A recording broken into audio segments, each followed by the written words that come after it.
Erythropoiesis. Erythropoiesis. This is the chapter in BHMS first year physiology. So erythropoiesis. What is erythropoiesis? Erythro means RBC. Poiesis means production. Erythropoiesis means production of RBC. Now erythropoiesis and hemopoiesis. What is difference between erythropoiesis and hemopoiesis? Erythropoiesis means production of RBC and hemopoiesis means all the blood cells. All the blood cells production is contained under hemopoiesis. Now, erythropoiesis is the production of red blood cell. It is defined as the process of origin, development and maturation of erythrocytes. Erythrocyte in which red blood cells is the production of red blood cells. Erythropoiesis में red blood cells का production होता है और इसके production में इसका origin, development और maturation, ये 3 प्रोसेसेस होते हैं इरिथ्रोपोइसिस में. Next haemopoiesis is the process of origin, development and production और maturation of all blood cells. Haemopoiesis means इसमें ओरिजिन, डेवलपमेंट और मैच्योरेशन होता है सभी ब्लड सेल्स का. अब साइट क्या होता है एरिथ्रोपोइसिस में? तो एरिथ्रोपोइसिस की जो साइट होती है ये डिफरेंट होती है. फीटस में और एडल्ट में, न्यूबॉर्न चिल्ड्रंस में, ये सब में डिफरेंट होती है. तो फीटस में क्या होता है? Next we see site of erythropoiesis in fetal life. In fetal life erythropoiesis occurs in 3 stage. First, mesoblastic stage.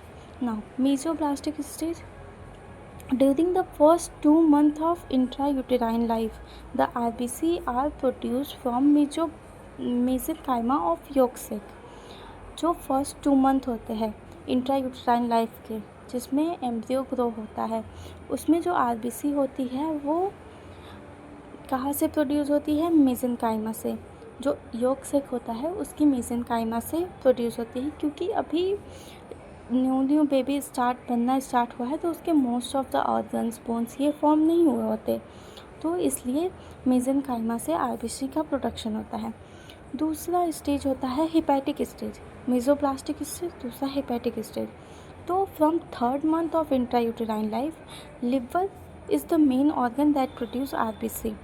तो जब 2 मंथ्स में तो हो गया मेसेनकाइमा से, फ्रॉम 3rd मंथ जो लिवर होता है वो मेन ऑर्गन हो जाता है RBC प्रोडक्शन के लिए. Spleen and other lymphoid organ are also involve in erythropoiesis.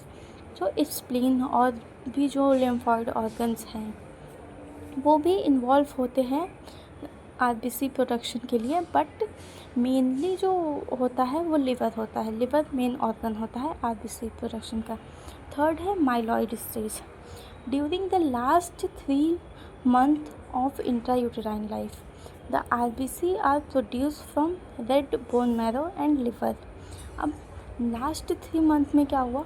जो RBC होता है वो रेड बोन मैरो और लिवर, इन 2 स्ट्रक्चर्स होते हैं, इनसे 2 स्ट्रक्चर्स से फॉर्म होता है लास्ट स्टेज में. In newborn and children. Now जो बच्चे पैदा होते हैं या फिर जो छोटे बच्चे होते हैं उनमें कैसे होता है? In newborn and growing children RBC are produce only from bone marrow, red bone marrow. जो नए छोटे बच्चे होते हैं या फिर जो पैदा हुए बच्चे होते हैं उनमें जो रेड बोन मैरो होती है वही सिर्फ RBC का प्रोडक्शन करती है. उसके अलावा लिवर और कोई भी other organ involve RBC production में नहीं होता है.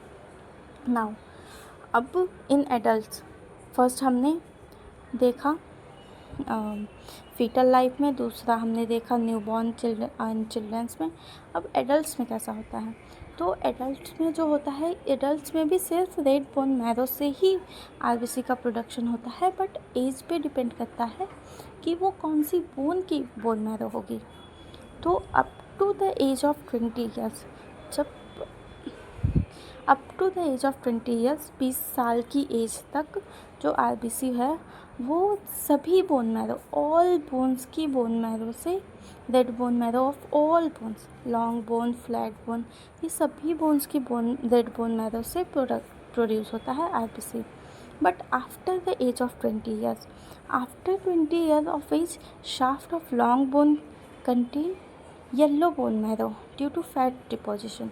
अब जब 20 ईयर्स से हम ऊपर हो गए तो हमारी जो लॉन्ग बोन्स होती है, जैसे कि ह्यूमरस हो गया, रेडियस हो गया, अल्ना हो गया, फीमर हो गया, ये जो भी लॉन्ग बोन्स हैं, ये अपना जो फैट, इसमें फैट डिपोजिशन होने लगता है और ये येलो बोन मैरो कंटेन करती है.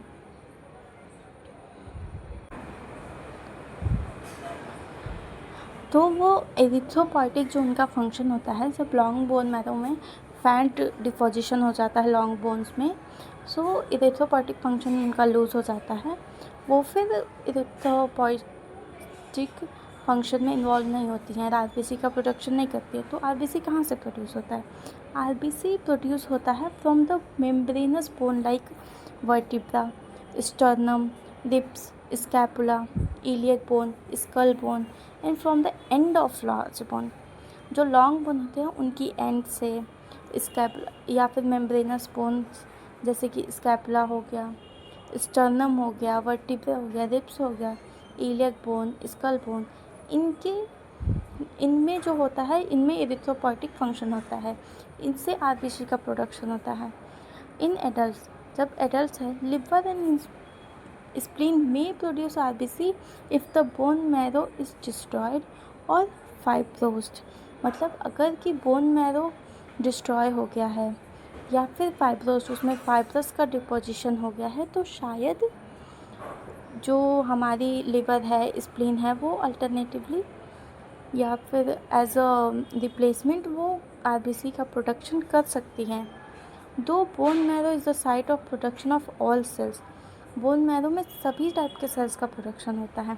Comparatively 75% of bone marrow is involve in production of leukocytes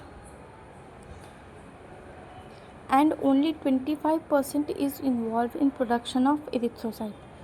जो बोन होता है उसमें जो बोन मैरो होती है वो सभी टाइप के ब्लड सेल्स का प्रोडक्शन करती है, बट जो बोन मैरो है 75% वो इन्वॉल्व होती है ल्यूकोसाइट के प्रोडक्शन में, मतलब कि डब्ल्यूबीसी के प्रोडक्शन में, और ओनली 25% जो होती है वो इन्वॉल्व होती है एरिथ्रोसाइट के प्रोडक्शन में. सो नेक्स्ट टॉपिक है प्रोसेस ऑफ एरिथ्रोपोइसिस. तो हम नेक्स्ट वीडियो में देखेंगे यहाँ से. Thank you.